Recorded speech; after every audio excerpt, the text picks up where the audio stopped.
¿qué tal, mortales? ¿Cómo estáis? Espero que estupendísimamente bien. Yo sigo siendo Ubik y estáis en Mira Miedos, hoy con un vídeo especial sobre Alien Romulus, donde analizaré con spoilers la película y expondré las claves y el futuro de la franquicia, así que sed todas y todos bienvenidos porque empezamos.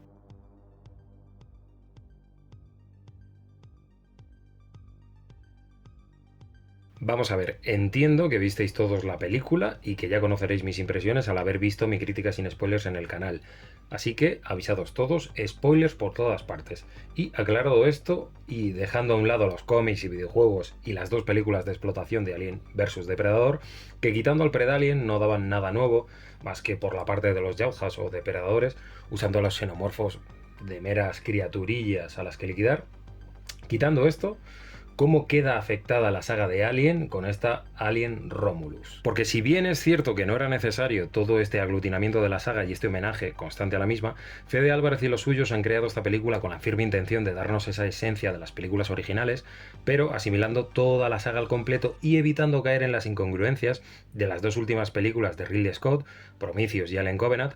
que no eran pocas, dicho sea de paso. Pero bueno, para mí hay dos temas importantes a tratar con esta Romulus. Uno, el ciclo vital del xenomorfo y la vuelta al origen de lo que es, en esencia. Y dos, el propósito real de la compañía de Weyland-Yutani. O sea, el contexto exacto del porqué de esas directrices de madre hacia en la cinta original. De las criaturillas hablaré luego porque hay cosas muy cañeras, pero empezaré por esta construcción de universo que plantea esta película, ubicada temporalmente en 2142, o sea, 20 años tras los acontecimientos de la Alien original. Esta colonia minera llamada Jackson Star, ubicada en este planetoide gris, cuya atmósfera no deja ver su propio Sol ni tampoco su propio sistema de anillos que la orbitan,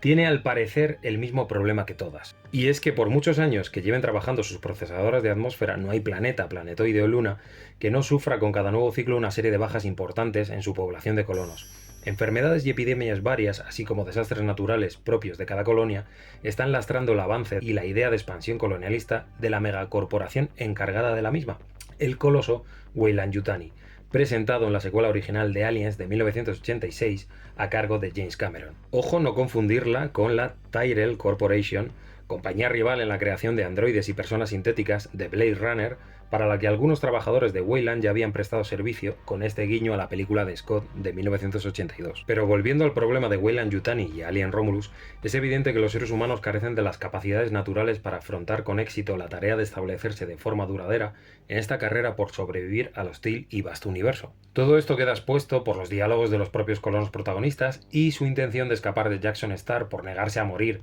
en esa cloaca en la que han nacido como ya hicieron sus padres y conocidos.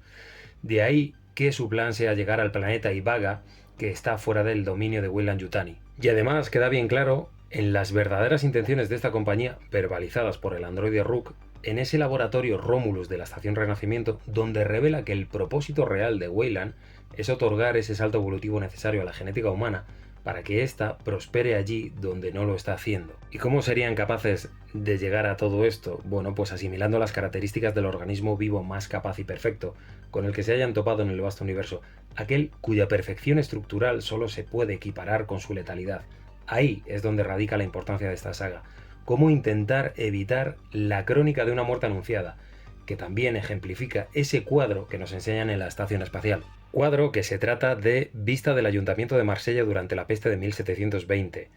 del pintor tarragoní Michel Serret,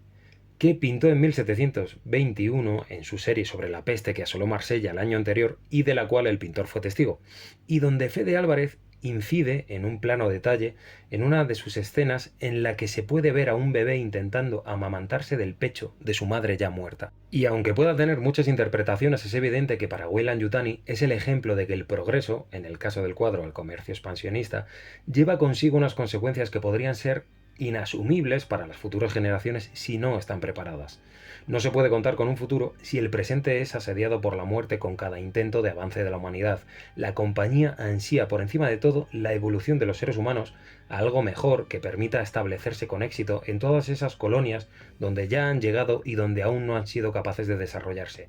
por estas limitaciones genéticas propias de los humanos. Porque si la saga Alien tuvo un villano por excelencia, ese siempre fue la compañía que andaba detrás de los encuentros desafortunados con las criaturas, y ahora por fin sabemos qué quieren, y esta razón me parece mucho más interesante que lo anteriormente planteado en otras películas. El xenomorfo ya no es una mera herramienta de estudio, ni una mascota a adiestrar, ni tan siquiera un arma biológica, es mucho más, es la clave necesaria para sobrevivir a ese punto de no retorno en el que se encuentra esa humanidad a la que se le niega el avance hacia su futuro. Y asimismo el xenomorfo sigue siendo la representación perfecta del peligro que conllevaría manipular la genética de los humanos para lograr dicho avance, porque es, al mismo tiempo, ese fuego que Prometeo robó a los dioses y el castigo de estos al titán que quiso ayudar a los mortales. Y de esta manera Fede y los suyos dan con la clave para usar el concepto de la Prometheus de Scott, de ese patógeno que sirve como acelerante molecular denominado compuesto Z01, sin perder ni un ápice de la naturaleza del xenomorfo,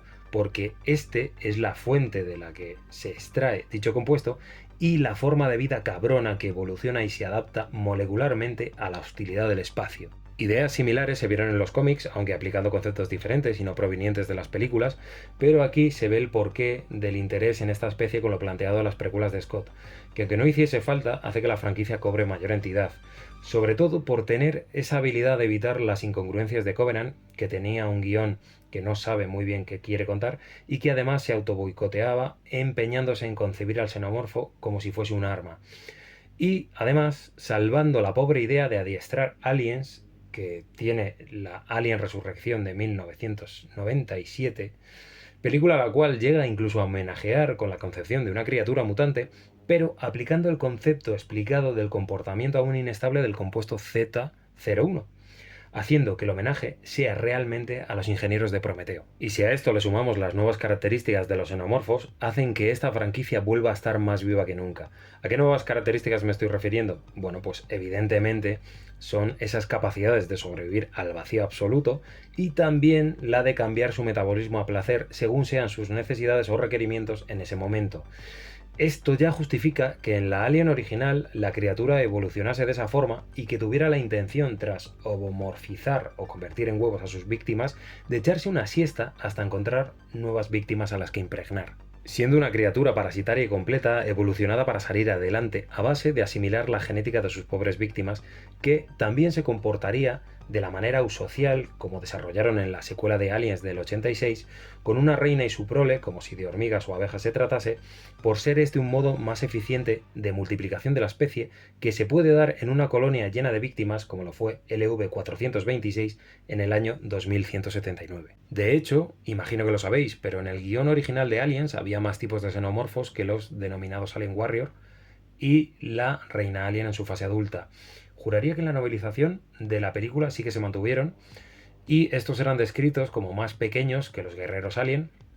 y de color blanco. Estos se mantenían en el nido atendiendo a la reina a modo de zánganos sin interferir en el camino de Ripley y Newt, pero evidentemente por tema presupuestario no se pudieron realizar para la película, al igual que por lo caro que eran crear las, digamos, tapas de las cabezas de fibra de vidrio de los senos, que podrían además partirse con tanta escena de acción, fueron modificadas por esas cabezas con acanaladuras y sin cráneo humano interior, difiriendo del diseño original conocido como el Big Chap de 1979. Y esta capacidad evolutiva por fin se verbaliza y se justifica su interés en ella para solventar los problemas a los que se enfrentan los colonos desde hace siglos, al tiempo en que se da también soporte a ese metabolismo que luce no solo en esta película, también en otras tantas de la saga, con esos tiempos variables de incubación del chestbuster o revientapechos tras la impregnación de un facehugger,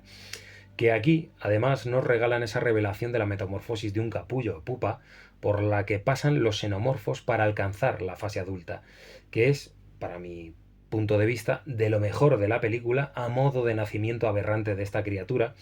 y que si su cabeza y boca faríngea era bastante falofórmica, ¿no?, recordando a las gónadas masculinas, es evidente la forma de vulva que contiene a la criatura durante su fase más vulnerable y que nos regala una muerte horrorosa en la película. Porque si vamos a los orígenes de la creación del monstruo por la mente de H.G. Giger desde su Necronom 4, inspirado por el tríptico a su vez de Francis Bacon titulado Tres estudios de figuras bajo crucifijo, entendemos que la criatura nace no solo con el dolor de sus víctimas, sino también con el de su propia existencia, y que junto a la mano de Dan O'Bannon, guionista de la película original del 79, supieron convertirla en una auténtica pesadilla para los humanos. Esta muerte negra representa lo que Dan O'Bannon denominaba el mayor de los miedos de un ser humano adulto, y ese era ser víctima de una violación por vía bucal. este ser desprovisto de cara, invulnerable a muchos tipos de ataque por su fisionomía y su sangre ácida, te raptaba con la firme intención de hacer que te abusaran por la boca para generarte un embarazo no deseado que concluiría en el nacimiento de un nuevo monstruo y tu inevitable muerte. O, en caso de necesidad, tu materia orgánica serviría para crear un huevo gigante del que florecerían tras tu lenta y agónica muerte nuevos parásitos dispuestos a fecundar forzosamente a más víctimas, siendo esta atrocidad la base del body horror que compone la saga. Y aunque iba a ser muy distinta, puesto que el cierre del guión original de Dan O'Bannon era que la criatura alienígena matase a Ripley y tras esto, imitando la voz del Capitán Dallas, dijera aquello de desisto y pusiera rumbo a la Tierra, siendo una criatura, digamos, más civilizada o evolucionada al modo humano, esto nunca sucedió. Y todo lo creado por H.G. Giger para el desarrollo de la cultura del xenomorfo acabó siendo la base de los ingenieros de Ridley Scott, por lo que esta saga siempre ha tendido a reciclarse una y otra vez. Como aquella idea de hibridación del xenomorfo y los humanos descartada de Alien 3, que es la base del guión de Joss Whedon en Alien Resurrection, cuyo híbrido final tenía un contexto de carácter muchísimo más sexual y grotesco al contar con gónadas femeninas y masculinas funcionales en su animatrónico, pero que el propio director, Jean-Pierre Jeunet, descartó por ser demasiado hasta para un francés, según sus propias palabras, y que vendría a redundar en el concepto del abuso de esta especie. Sin embargo, la Alien Romulus de Fede Álvarez usa el compuesto Z01 en una embarazada para recordarnos a los ingenieros en la creación y diseño de esta criatura final mutante que tiene el joven húngaro Robert Bobrovsky bajo el maquillaje, y para recordarnos los errores de estos mismos ingenieros que ahora están cometiendo los humanos en su afán por evolucionar sin tener en cuenta los riesgos derivados. Rimando de forma magistral el cuadro de la peste negra de Marsella presentado antes con la escena en la que este descendiente drena literalmente a su madre muerta, sinceramente, para levantarte y aplaudir. Y de cara al futuro de la saga, pues evidentemente son muchísimas las posibilidades. Personalmente, creo que la ubicación de la cinta con ese retrofuturismo y esa tecnología casi analógica es algo que mantendrán de cara a futuras películas por la buena recepción que está teniendo. Incluso juraría haber escuchado al creador de la serie, que llegará en 2025, Alien Earth, que ya dijera aquello de que al menos estéticamente mantendría el canon visto en las 3 primeras películas, aunque yo, habiendo leído la premisa y por el formato de serie, hace que sea muy escéptico y reticente con este proyecto de serie de Disney, la verdad. Pero creo que Fede deja planteadas unas cuantas cuestiones a tratar en el futuro con su cierre de Alien Romulus. Por un lado tendríamos a Andy y a Rain, camino de Ivaga, con unas cuantas muestras de este compuesto Z01 en su poder, estando ellos en criostasis y sabiéndolo la compañía Weyland-Yutani. Además, sabemos que Ivaga prohíbe la entrada de los sintéticos de Weyland, no sabemos muy bien si porque solo hay humanos entre sus colonos o porque Tyrell Corporation pudiera estar asentada allí, lo que sería un guiño y un crossover maravilloso con Blade Runner, que viendo cómo han tratado los sintéticos en esta Romulus podría ser increíble, aunque evidentemente muy poco probable. Por otro lado, y dejando aparte a Andy y Rain camino a Ivaga,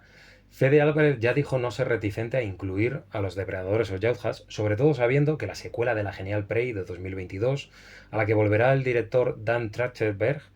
titulada Badlands, está pendiente de estreno y aunque no sabemos dónde se ubicará, sí que se confirmó que sería en el futuro. Pero en lo personal me extrañaría muchísimo que fuera el camino a seguir respecto a crossover con Yautjas y cosas por el estilo, no lo sé. También sería una vía de explotación el saber si la compañía Weyland consiguió salvar algo de su descubrimiento antes del colapso de la estación Renacimiento, por lo que tendría sentido que no hubiese vuelto a la misma y hayan dejado que colisione y desaparezca en los anillos de Jackson Star, dando pie a mostrar ese desastre provocado por el Big Chap y el Facehugger que nos cuentan en esta película pero que no vemos. Pero también dudo bastante que alguien vuelva a redundar en algo ya visto en esta Romulus por los palos que se ha llevado por su excesivo fanservice. Pero sin duda para mí lo más importante es que ese conocimiento de que el alien expulsado de la Narcissus por Ripley sobrevivió aplica también a lo sucedido en el año 2179, donde Ripley vuelve a tirar a un maldito alien al espacio por segunda vez. En este caso, siendo un pedazo de reina alien muy cabreada, que seguro es un pedazo de roca orgánico flotando a la deriva hasta encontrar un sitio donde salir de su letargo y empezar a ser la pesadilla de los que se cruzan con ella, o de la que se puede extraer y volver a sintetizar este compuesto Z01 con el peligro que eso conllevaría. En fin, sea como fuere, yo tiraría adelante con el body horror de este mutágeno negro para crear nuevas pesadillas a las que los pobres protagonistas de las películas futuras se tengan que enfrentar sin la necesidad de la grandilocuencia de las precuelas deterministas de Scott, y descartando el uso como arma biológica del xenomorfo, porque